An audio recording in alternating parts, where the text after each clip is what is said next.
Today is World Electric Vehicle Day. With the massive jump in oil prices over recent months and the steep increases in fuel prices here in South Africa over the last year, many people are opting for either hybrid or fully electric cars. But the pricing and practicality of owning an electric car is still concerning.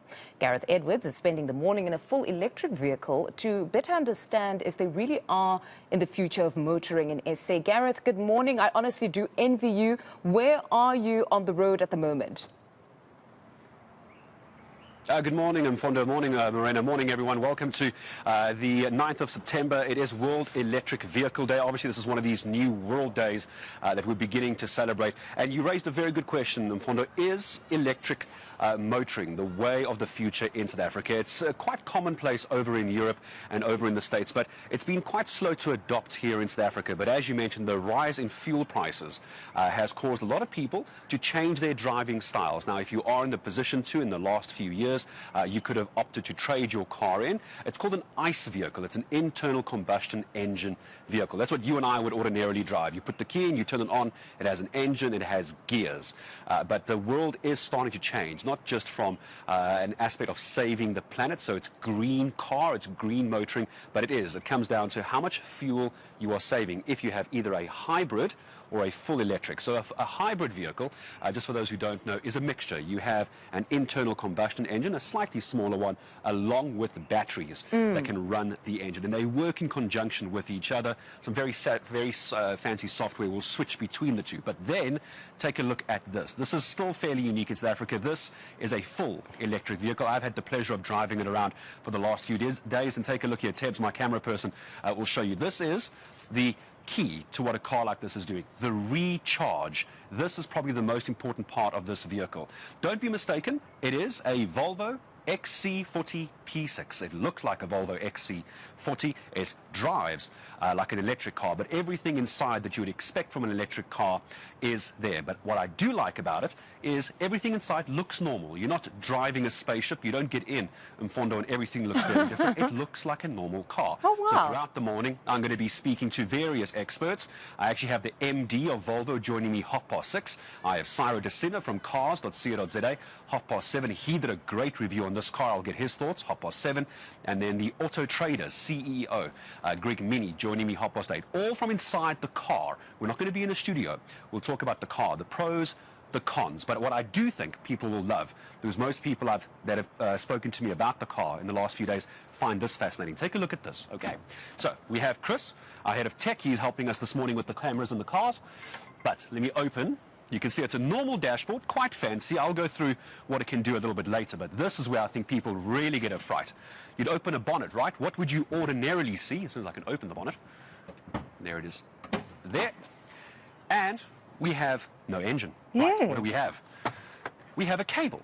We have a nice big extension cord. Now, what we also have, in case anybody was worrying, a standard 3-pin plug.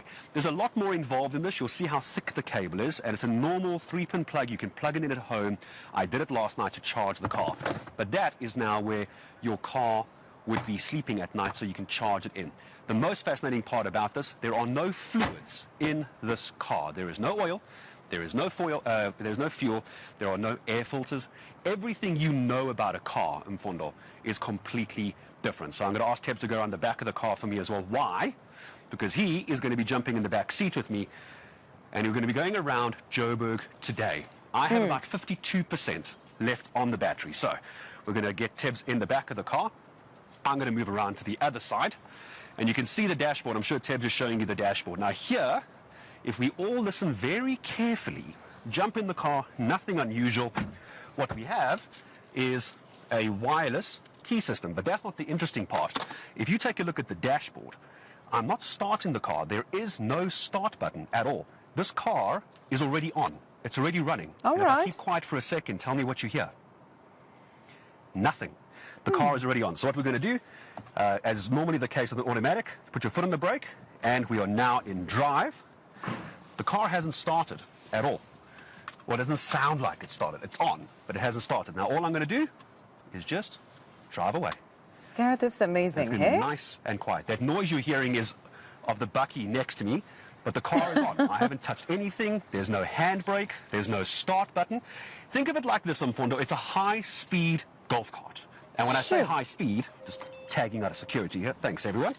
It's a high-speed golf cart. So we're going to be driving around Johannesburg today. As soon as I can get out of this little menu, I'm going to show you where we're going. Because like you would expect in most cars that is over R1 million, this is just short of 1.1 million rand. You are able to go and drive around, and you can see, if you look at this screen here, where I can go and charge the car. I have a Grid Cars charging station in Rivonia. I have it in Oxford Road, etc. And it will work out for me as well how long, as far as power is concerned, for me to get there. It'll also tell me how quickly it charges. So is it a medium charge?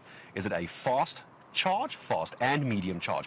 Because that is one of the issues, Mfundo, as I say goodbye to you, that is one of the issues people have. Let me just close the window a little bit. Yeah, the charging stations. How long does it take to charge one of these things? It's absolutely right. Because fuel is easy. A couple of minutes you go. That is still one of the bigger issues with charging in the country as well, is that it can take a bit of time. But we're going to explore that later in the day. I'll stop at a charging station, get some coffee, and a little bit later, about 6:30, we'll hear from the MD of Volvo. Do these cars work in South Africa? Will people buy them? That's what we're going to find out. We're on our way to, I think it's the N1. Let's go have some fun. All right, Gareth, we'll most certainly catch up with you in just a bit. I honestly do envy you. That car looks amazing. Well, that's my colleague for today, Gareth Edwards, who's up and about. If you do see him, please do say hi.